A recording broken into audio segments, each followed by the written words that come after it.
Untuk mengetahui bagaimana kondisi terkini di Jepang, khususnya pasca gempa yang mengakibatkan kerusakan di sejumlah daerah, kita terhubung dengan warga negara Indonesia yang saat ini berada di Jepang, tepatnya di kota Kanazawa. Sudah ada Baskoro Gurit. Mas Baskoro, selamat pagi waktu Jakarta.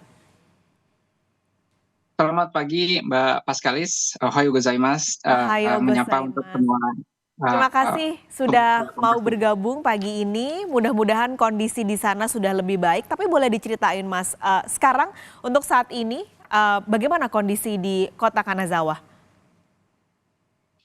Baik, terima kasih Kompas TV dan Mbak Paskalis. Jadi untuk saat ini di kota Kanazawa sendiri, mungkin sedikit saya jelaskan bahwasanya prefektur Ishikawa itu adalah prefektur terdekat dengan sumber gempa 7,6 skala Richter. Dan itu kalau saya berada di kota Kanazawa City itu kurang lebih berjarak kalau Jakarta itu dengan Bogor begitu ya. Bogor itu pusat gempanya. Jadi sedekat itu. Jadi memang waktu 2 hari yang lalu sore ketika gempa itu menghantam kota Kanazawa dibarengi dengan peringatan tsunami 3 sampai 5 meter kemungkinan akan ada tsunami. Tapi sudah dicabut dari kemarin peringatannya. Kemudian keadaan dari kota sendiri ini sebenarnya hari ini hari kedua ya, itu sudah kembali normal. Transportasi khususnya kereta lokal ataupun kereta jarak jauh, kereta cepat Shinkansen itu juga sudah beroperasi kembali mulai dari kemarin sore untuk tujuan ke Tokyo dan sebaliknya. Hari H sampai kurang lebih 1 hari setelahnya itu uh, belum ada pembukaan jalan raya, jalan tol itu ditutup semuanya karena banyak yang longsor. Kemudian transportasi kereta api juga ditutup untuk safety check. Tapi untuk bangunan sendiri di kota Kanazawa itu relatif aman kecuali yang dekat dengan pesisir. Tadi tim dari Kompas TV juga sudah menyiarkan cuplikan dari kemarin ya. Saya mencoba untuk reportase lapangan gitu ya, citizen journalism. Nah itu kelihatan memang ini salah satu daerah yang cukup parah terdampak gempa, di mana permukaan jalanan itu turun atau rumahnya justru turun amblas terhadap jalanan. Kemudian saluran pipa air bersih juga bocor, tiang-tiang listrik rubuh, dan seterusnya dan seterusnya. Tapi untuk keadaan sosial masyarakat sendiri, sesungguhnya bahkan pada saat gempa itu, ya beberapa jam setelahnya sudah mulai kembali normal. Seperti itu, Mbak Paskalis. Oke, ini kalau tadi Mas Baskoro ceritanya transportasi sudah normal, terbilang cepat begitu ya 2 hari setelah gempa mengguncang. Kalau listrik, internet, air bersih atau fasilitas umum lainnya normal juga sudah Mas sekarang?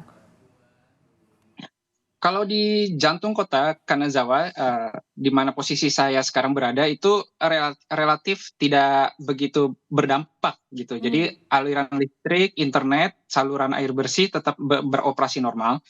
Tapi di daerah sini yang sekarang ada di layar ini, itu terputus ya, terutama saluran air bersihnya gitu. Jadi karena memang ada pipa-pipa di bawah tanah yang memang rusak karena itu tadi ada pergeseran tanah gitu ya. Jadi dia tuh seperti sobek gitu pipa-pipanya.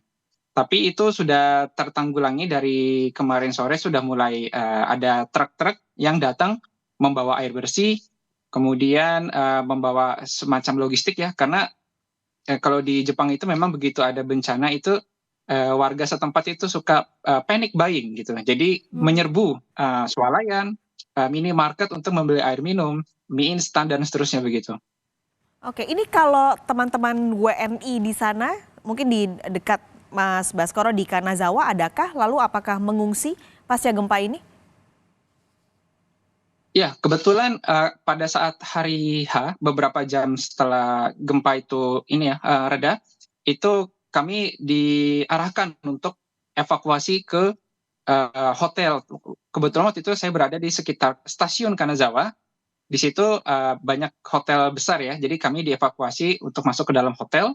Kemudian di lantai 2-nya itu kami bersama dengan para turis dan beberapa warga lokal. Kebetulan di situ uh, kami bertemu dengan justru warga negara dari Malaysia. Hmm. Nah besoknya kurang lebih sekitar 9 jam setelahnya itu kami ke stasiun kembali Nah, di situ sudah banyak sekali antrian orang yang mau meninggalkan kota ya, mau meninggalkan provinsi. Nah, di situ kami bertemu dengan ada 7 orang Indonesia yang sedang berlibur juga.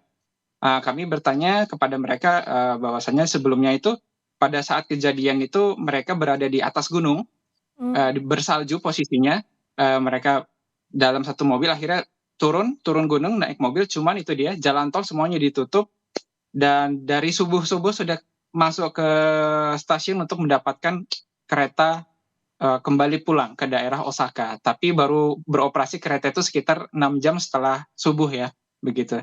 Oke. Selebihnya evakuasi berlangsung cukup cepat, jadi H+1 sudah kembali masing-masing rumah. Oke, ini juga informasi bahwa WNI yang di sana tidak ada yang terdampak ataupun terluka. Ini yang jadi juga mungkin bisa di-share ya, Mas Baskoro, penanganan lalu juga mitigasi yang begitu cepat. Mungkin Mas Baskoro bisa cerita juga, ini jadi pelajaran tentu penting untuk Indonesia yang juga punya potensi besar terjadi bencana-bencana seperti ini. Apa yang bisa di-share Mas Baskoro soal mitigasi, lalu penanganan, lalu kewaspadaan masyarakat dan juga pemerintah ketika terjadi gempa besar seperti ini? Cukup besar karena magnitudenya 7,6 gitu. Iya, Mbak Paskalis. Jadi mungkin ada, kalau bisa saya sedikit rumuskan begitu ya, bagaimana Jepang itu bisa sebegitu sigapnya dalam menangani, memitigasi bencana itu, karena satu itu memang mereka negaranya posisinya itu sangat-sangat tidak strategis. Kurang lebih sama dengan Indonesia, negara yang dikelilingi oleh gunung berapi dan juga diapit oleh lempeng tektonik yang banyak. Jadi kadang kami di sini tuh di Jepang lagi tidur, lagi makan, lagi di jalan itu gempa, jadi seperti biasa aja gitu, karena sudah seringnya gitu. Tapi karena memang orang Jepang mengerti kondisi negaranya itu memang tidak bisa aman seterusnya gitu, terutama ini kita lagi musim dingin ya, Mbak. Jadi kalau ada kejadian bencana gini kita harus evakuasi itu sangat tidak enak gitu, karena udara dingin, perut lapar gitu ya. Tapi karena itu mereka punya kesadaran mental yang lebih tinggi daripada kita di Indonesia yang relatif lebih aman gitu.